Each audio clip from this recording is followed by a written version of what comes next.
Hello everyone, स्वागत है आप सभी का आपके अपने चैनल मैथमेटिकल टेंजेंट पर। आज हम करेंगे एक्सरसाइज 7.1 का क्वेश्चन नंबर 8 और बहुत ही इंपॉर्टेंट क्वेश्चन है ये अपने आप में। चलिए स्टार्ट करते हैं। In right triangle ABC, right angled at C, M is mid point of hypotenuse AB. देखिए, एबीसी एक राइट ट्राइंगल है और इस सी पॉइंट पर ये 90 डिग्री का एंगल बन रहा है। और हमसे बोला जा रहा है एम जो है ना वो मिड पॉइंट है इस हाइपोटेन्यूस एबी का। इसका मतलब क्या हुआ कि एम ए बी को दो इक्वल पार्ट्स में डिवाइड कर रहा है, that is A M is equal to B M. आगे क्वेश्चन में बोला जा रहा है C is joint to M. ठीक है, हमने सी और एम को ज्वाइन कर दिया और डी पॉइंट तक प्रोड्यूस कर दिया। इस तरह से हमें क्वेश्चन में ये भी दिया हुआ है that D M is equal to M C या C M. Point D is joint to B. ठीक है, फिर हमने डी को बी से भी ज्वाइन किया। हमें ये शो करना है सबसे पहला part triangle A M C. ध्यान से ऑब्जर्व कीजिए, ये जो ट्राइंगल ए एम सी है इसे कॉन्ग्रेंट प्रूव करना है ट्राइंगल बी एम डी के।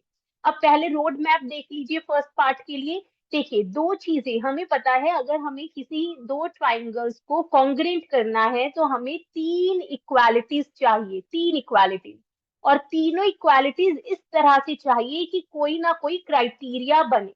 अब यहाँ पर क्वेश्चन में हमें ये दो पेयर साइड्स के इक्वल दिए हैं, ये साइड डीएम एम सी के इक्वल, बीएम एम ई के इक्वल।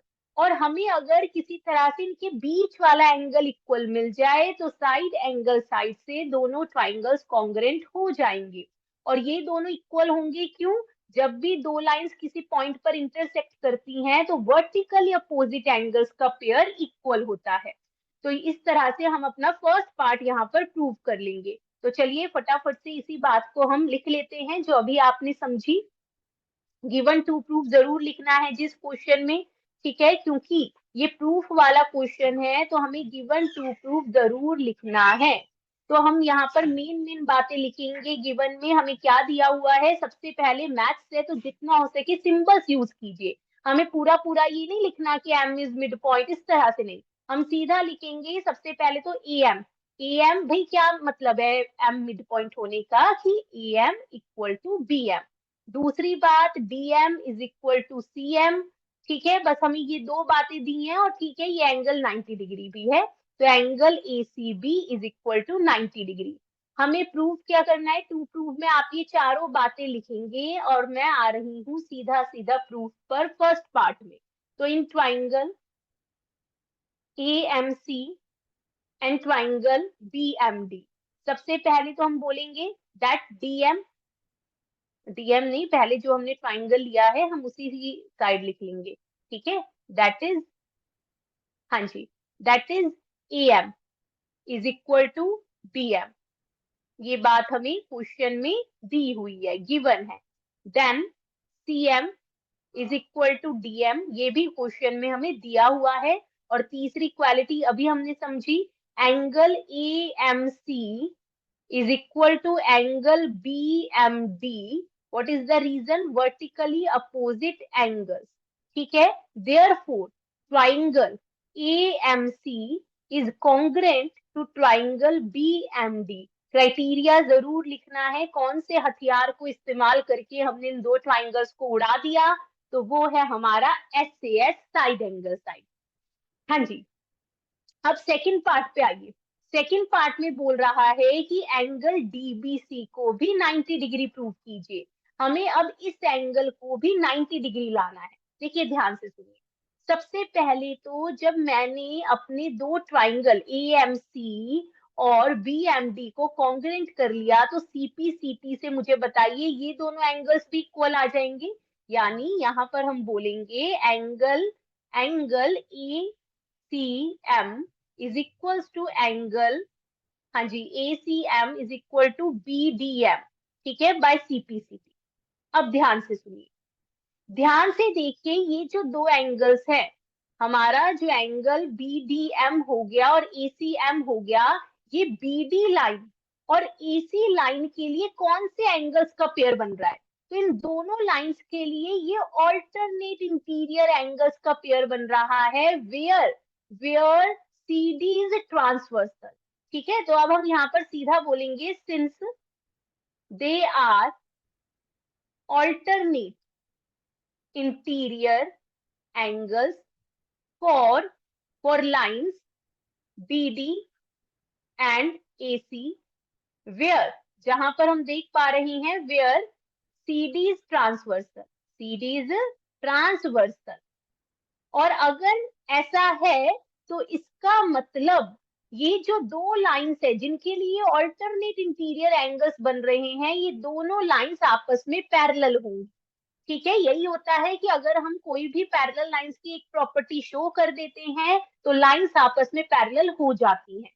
अब मुझे बताइए, अगर ये दो लाइंस पैरेलल है नाउ, अगर ये दोनों पैरेलल है, BD पैरेलल AC है, उन्हीं पर उन्हीं लाइंस, देखिए ज्योमेट्री में ऑब्जर्वेशन बहुत जरूरी है, आप उसी पर फोकस कीजिए जो लिखा जा रहा है।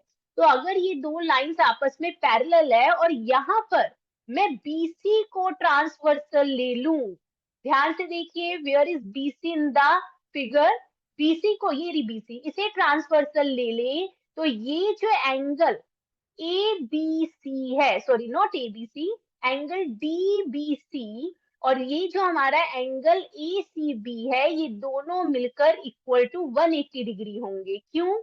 ये कौन सा पेयर बन रहा है? इन्हें हम बोलते हैं को इंटीरियर एंगल्स, या फिर angles on the same side of transversal. यहां से एंगल DBC की वैल्यू आ जाएगी 180 डिग्री माइनस एंगल ACB, और ACB है कितना भाई? क्वेश्चन में कितना दिया हुआ है? 90 डिग्री दिया हुआ है हमें क्वेश्चन में। इसका मतलब एंगल DBC भी हमारा 90 डिग्री होगा। तो सेकंड पार्ट भी हमारा यहाँ पर प्रूव होता है। अब आते हैं थर्ड पार्ट की तरफ। हाँ जी, ध्यान से ऑब्जर्व कीजिए, थर्ड पार्ट में बोला जा रहा है, पहले हम फिगर को थोड़ा सा साफ कर देते हैं। देखिए ज्योमेट्री है ना, तो जब तक बनाए ना मजा नहीं आता, तो यहाँ पर मैं फिगर को साफ कर देती हूँ, फिगर में हमें रिप्रेजेंट करनी होती है चीजें। हाँ जी, अब ध्यान से ऑब्जर्व कीजिए, अब क्वेश्चन में हमें बोला जा रहा है प्रूव दैट ट्राइंगल DBC, देखिए ये रहा हमारा ये पूरा DBC, ये बड़े वाला जो ट्राइंगल है, इसे कॉन्ग्रेंट प्रूव करना है ट्राइंगल ACB के। आई होप आपने ऑब्जर्व कर लिया। अब देखिए इन दो ट्राइंगल्स को हमें कॉन्ग्रेंट प्रूव करना है किसी तरह से। सबसे पहले तो यहाँ पर हमें क्या मिल पा रहा है? एक तो देखिए ये जो दोनों एंगल्स है ये 90 डिग्री हो गए, ये भी 90, ये भी 90, तो एक इक्वालिटी तो ये हो गई। दूसरी, दोनों में ही ये BC साइड कॉमन है, यानी दोनों में ही BC साइड इक्वल है, कॉमन मतलब इक्वल है। अब अगर किसी तरह से वन मोर इक्वालिटी यहाँ पर मिल जाए तो दोनों ट्राइंगल्स बहुत ही इजिली कॉन्ग्रेंट हो जाएंगे। और क्राइटेरिया भी बनाना है, क्राइटेरिया बनने के लिए जरूरी है कि किसी तरह से ये जो BD साइड है ना, ये AC के इक्वल आ जाए। अगर BD AC के इक्वल आ जाती है तो क्राइटेरिया बन जाएगा साइड एंगल साइड। समझ पा रहे हैं आप? अब BD और AC आएंगे कैसे इक्वल? देखिए ऊपर देखिए, फर्स्ट पार्ट से ये दोनों इक्वल आएंगे। फर्स्ट पार्ट में हम इन दो ट्राइंगल्स को कॉन्ग्रेंट कर चुके हैं, तो यहीं पर हम देखिए, जब भी आप कुछ प्रूफ कर रहे हैं और मान लीजिए उसमें दो तीन चीजें दी हैं, तो हर प्रूफ के बाद, हर पार्ट प्रूफ करने के बाद आप दो लाइंस जरूर छोड़िए, क्योंकि हमें ऊपर वालों से कुछ ना कुछ उधार लेना पड़ेगा भाई। ठीक है, तो यहाँ पर CP से हम ये भी ले लेंगे that AC is equal to BD, ये दोनों भी क्या है? कॉरेस्पॉन्डिंग पार्ट्स है इन दो ट्राइंगल्स के, तो आपस में इक्वल होंगे बाय CP। अब हम फटाफट से अपने थर्ड पार्ट को प्रूव करेंगे, क्योंकि हमें इन दोनों ट्राइंगल्स में तीन इक्वालिटीज मिल चुकी हैं। तो आ जाइए भाई, in triangle DBC and triangle ACB, सबसे पहली इक्वालिटी यही ले लेते हैं, DB या BD is equal to AC। आप लिख दीजिए प्रूव्ड अबव, हम पहले इसे अभी ऊपर प्रूव कर चुके हैं। दूसरी इक्वालिटी एंगल, एंगल हमारा दोनों 90 डिग्री आ गए ना, DBC is equal to angle ACB, both 90 degree, दोनों ही 90 डिग्री हैं। और तीसरी quality BC is equal to BC, दोनों ही ट्राइंगल्स में कॉमन है, इसलिए triangle DBC DBC is congruent to triangle ACB. By which criteria? By side angle side. ठीक है, अब हम आते हैं अपने क्वेश्चन के लास्ट पार्ट पर। आप स्क्रीनशॉट ले लीजिए या आप अपने नोट्स बना रहे होंगे, ठीक है, तो इसे हम यहाँ से हटा देते हैं और फोर्थ पार्ट पर कंसंट्रेट करते हैं। फोर्थ पार्ट में हमें ये प्रूव करना है दैट CM, ध्यान से फिगर में ऑब्जर्व कीजिए भाई, CM is equal to half AB। ठीक है, अगर मुझे CM को हाफ AB इक्वल प्रूव करना है तो हम कैसे करेंगे? अगेन हमें ऊपर वाले से कुछ उधार लेना पड़ेगा जो हम ऊपर इक्वल प्रूव कर चुके हैं। ध्यान से सुनिए, देखिए अभी हम ये करके आए हैं दैट ट्राइंगल DBC को हमने कॉन्ग्रेंट कर दिया है ट्राइंगल ACB के, ठीक है, साइड एंगल साइड क्राइटेरिया से। अब यहां से मुझे बताइए, क्या यहाँ से हमारी ये जो साइड AB है वो किसके इक्वल आ रही है? AB जो है, जब दो ट्राइंगल्स कॉन्ग्रेंट हो जाते हैं हम कोई भी कॉरेस्पॉन्डिंग पार्ट्स इक्वल पुट कर सकते हैं। सो हमें यहाँ से DC जो है वो इक्वल आ रही है AB के। कैसे? CPCT से, दोनों कॉन्ग्रेंट हो चुके हैं तो हम CPCT यूज कर सकते हैं। अब इस DC को देखिए, ध्यान से ऑब्जर्व कीजिए फिगर में, ये जो DC है ये कौन सी दो साइड से मिलकर बनी है? तो DC हमारी जो है वो DM और MC से मिलकर बनी है। तो अगले स्टेप में मैं इसे लिख दूंगी DM प्लस MC या CM is equal to AB। अब ध्यान से सुनिए, क्वेश्चन में हमें क्या दिया है कि दोनों ही आपस में इक्वल हैं।